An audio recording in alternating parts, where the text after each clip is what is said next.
Yes, magandang araw sa ating lahat. Nandito na naman ako sa munting sibangan kong lugar. Ito yung headquarters sana ng Vanguard of Democracy, na kung saan ay hinanda ko ito sa pangako ng ating Pangulong Marcos na ang kayamanan nila ay ipamamahagi sa mga mahirap. Hindi nangyari, kaya ako ay umalis noong last quarter ng 2023 dahil alam ko iba ang focus nila, hindi yung napag-usapan. So ayaw ko naman magamit sa ibang mga layunin, dahil ang akin lang talagang layunin ay makatulong sa ating mga kababayan at maging bahagi sa pagpamimigay ng kayamanan na sinasabing tinatagong yaman ng ating Pangulo, ng mga pamilyang Marcos. Yun din nangyari ito. Nandito ako ngayon sa second floor na hindi unfinished project, dahil ito ay hinanda ko sana sa headquarters ng Vanguard Democracy para ito yung magiging national headquarters. Ang layo dito sa Cubao ay nasa more or less 10 kilometers lang, layo sa Cubao, pero paanan ito ng Sierra Madre na along the highway ako. Pagbaba mo lang, andyan na yung Marcos Highway o tinatawag Infanta Marikina Road. So sa barangay San Luis, Antipolo City. Ito ay mahagi lang ako para maiba naman ang aking kwento. Sa totoo lang talaga, pumasos ako ito, mahigit kumulang 2 milyon. Utang ko ito para may magamit kami habang nag-aantay ng budget. Pero dahil walang dumating na budget, nag-sacrifice ako. Although hindi naman ako nalugi, kaya lang nasira ang budget ko. Yun lang yun. At nasira rin yung aking mga minimiti na maging bahagi ako sa pamimigay ng kayamanan, ang tinatagong kayamanan ng natin. So ako, I'm not the anti-government. We are pro-government, helping the government for those corrupt people in abuse power. Yun lang yung akin. Na kung sinasabi niyo ako DDS, wala akong magagawa. Kasi nga, ang lumalabas kasi ngayon na lumalabas sa corruption, DDS. So mas kapabor-pabor ang DDS dahil lumalaban sila sa tiwali. Now, kung hindi tiwali, hayaan na lang natin. Kasi nga, both parties walang magpapatalo. Parang sa religion rin yan. Kung ang religion mo A, religion mo B, hindi ka talaga magpapatalo. So, huwag nating pagtatalunan. Sino ang masama, Duterte o Marcos? Ang pagtalunan lang natin yung nakikita natin. Pagdating ng susunod na administrasyon or history will say sino talagang walang iyang presidente, Duterte o Marcos. Ganun lang. Huwag tayong magtalo kasi nag-aaway tayo, nagsisiraan tayo. Kapwa rin Pilipino sinisiraan. Dapat tinitingnan natin ang kapakanan ng ating bayang Pilipinas at ang ating kababayan. Doon lang tayo tumingin. Huwag tayo tumingin sa politisyan. Kapag tumingin ka sa politisyan, malalaso ng isip mo, kahit mali ang ginagawa nila, ay sumasang-ayon ka. Sa akin, hindi pwede. Hindi pwede sa akin. Kung Duterte nagkamali, parusahan. Kung ang Marcos nagkamali, parusahan. Now, dahil hindi naman presidente si Duterte, si Marcos ang presidente, dapat maimbestigahan niya, lalo na yung flood control project. Kasi sinasabi, nagmula kay Duterte. Bakit hindi ituloy yung flood control project?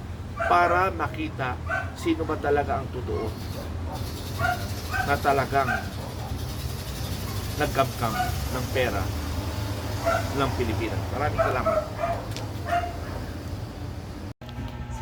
Hello, usapang pensyonado.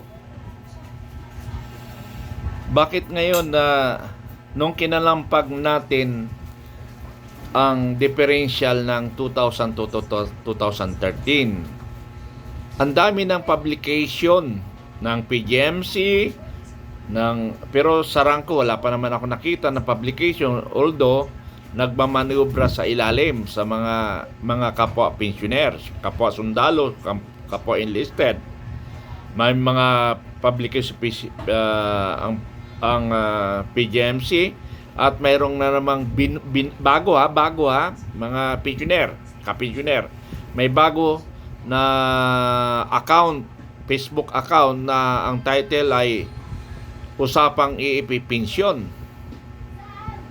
Mukhang may gumawa nito. Hindi PGMC ang gumawa nito, mga kaibigan.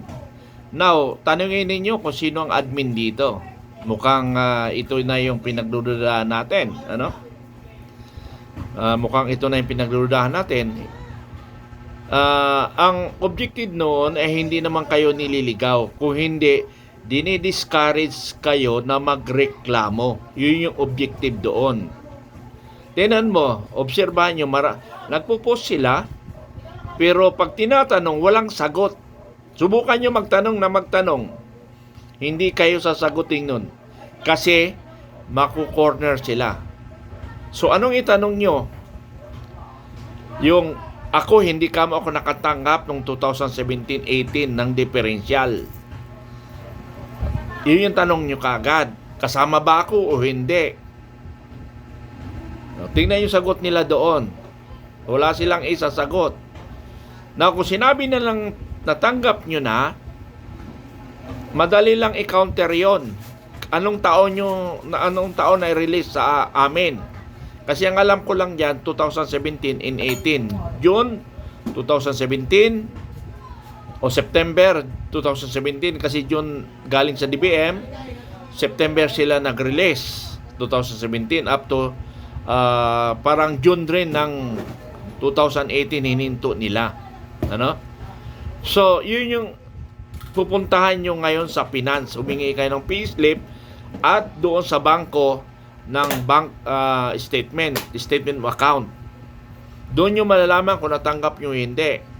Yun ang lagi nyong itanong sa Sarangco o sino man nagpapublish na yan, lalo na doon sa bagong account na wala pang 100.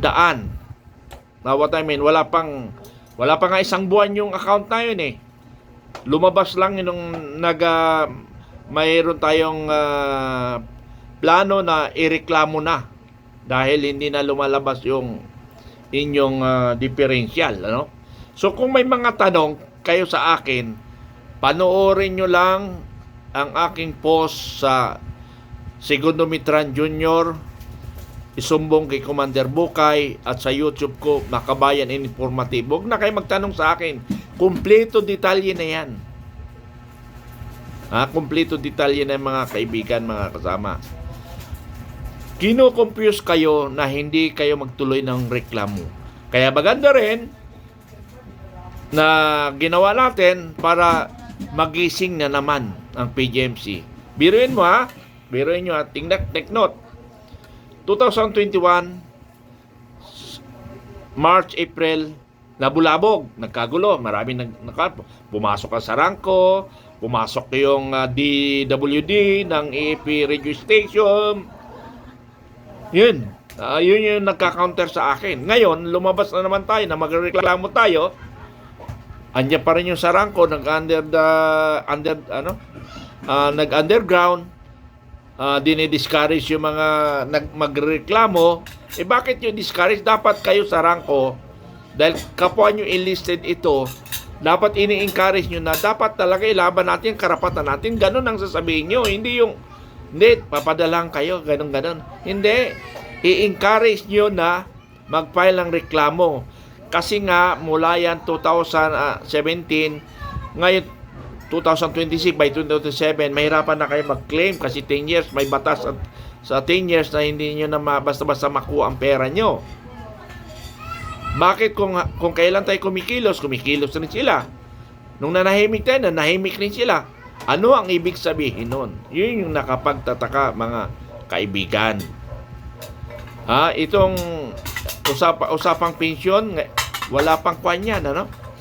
Wala pang isang buwan yata kasi wala pa tayo, mag-iisang buwan pa lang tayong kumikilos para magreklamo na i-release na kagad yung perang diferensyal.